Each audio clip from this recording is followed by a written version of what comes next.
बैठती है।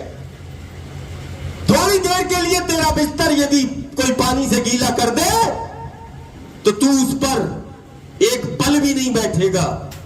ना कोई कर्म है, ना कोई धर्म है, ना तेरा अस्तित्व है बिना नर्मदा के, बिन नर्मदा के, बिन मां के, बिना गौ के।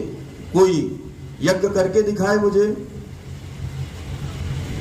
संभव नहीं। यज्ञ के मूल में मां, जीवन के मूल में मां, अस्तित्व में मेरी मां, पहचान में मेरी मां, व्यवस्था में मेरी मां, विकास में मेरी मां, जीवन में मेरी मां, हर क्षण हर पल है मां, मां।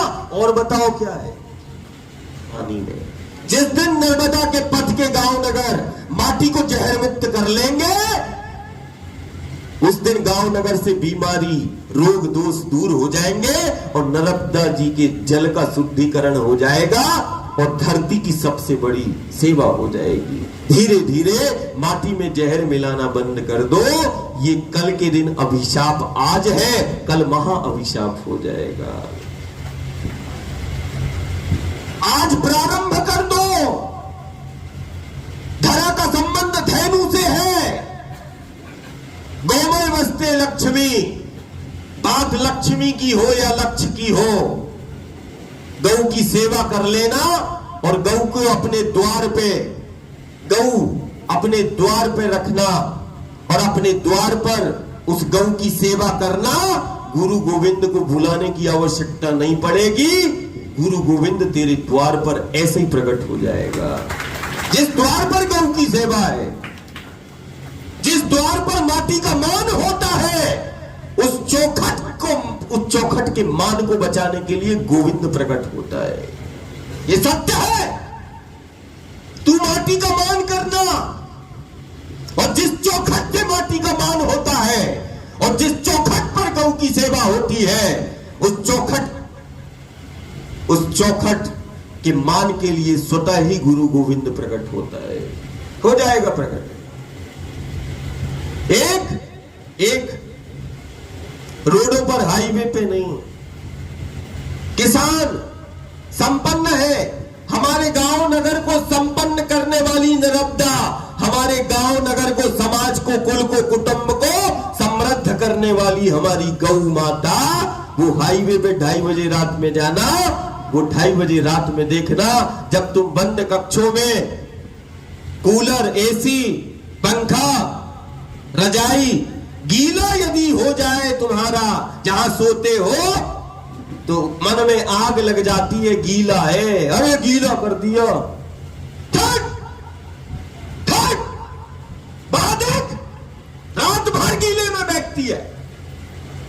थोड़ी देर के लिए तेरा बिस्तर यदि कोई पानी से गीला कर दे तो तू उस पर एक पल भी नहीं बैठेगा। वहां देख, रात भर बैठ रही है। यही स्थिति है।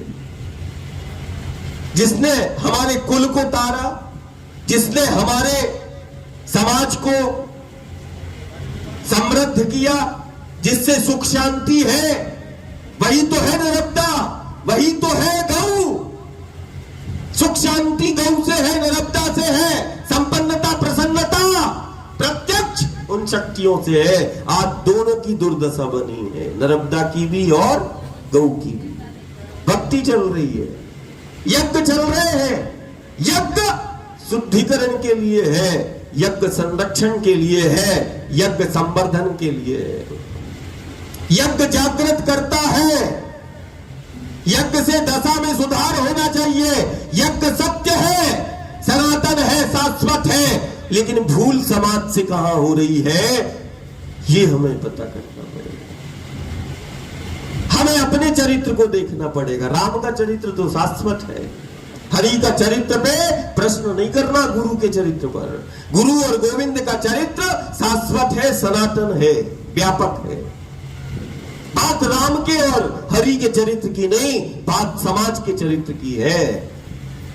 कि मैं बार बार वो कहता हूं, वो माटी से जुड़ के बात कर रहा है, माटी का मान बढ़ा रहा है, माटी को पूज रहा है, माटी से जुड़ के जीने की बात कर रहा है। हम माटी में जहर मिला के जीने की बात कर रहे हैं। अब कहां से स्वस्थ समाज, कहां घर में स्वस्थ रहेगा? रोगी ही होगा। जो माटी में अपनी मातारी के आंचल में जहर मिलाता है, वो कैसे समाज स्वस्थ रहेगा? कौन सा यज्ञ है? देवता उतर के 33 कोटि भी आ गए तब भी गांव नगर को स्वस्थ नहीं कर सकते, कारण आचरण हमारा ऐसा है, प्रवृत्ति। फिर देखो, वो गौओं के संग चलता है, गौ के महत्व को बताता है। और ध्यान रखना, बिना नर्मदा के, बिना गौ के कोई यज्ञ संपन्न नहीं हो सकता है, कोई अनुष्ठान नहीं हो सकता है। ना कर्म है ना धर्म है, ना कोई कर्म है ना कोई धर्म है, ना तेरा अस्तित्व है बिना नर्मदा के, बिन नर्मदा के, बिन मां के, बिना गौ के। कोई यज्ञ करके दिखाए मुझे,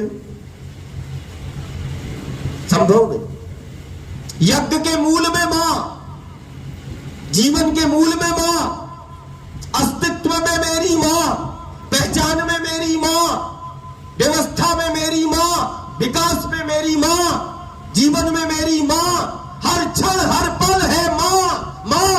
और बताओ क्या है? और बताओ क्या है? सिर्फ मां मिलेगी जिसके लिए वो अवतार लेता है।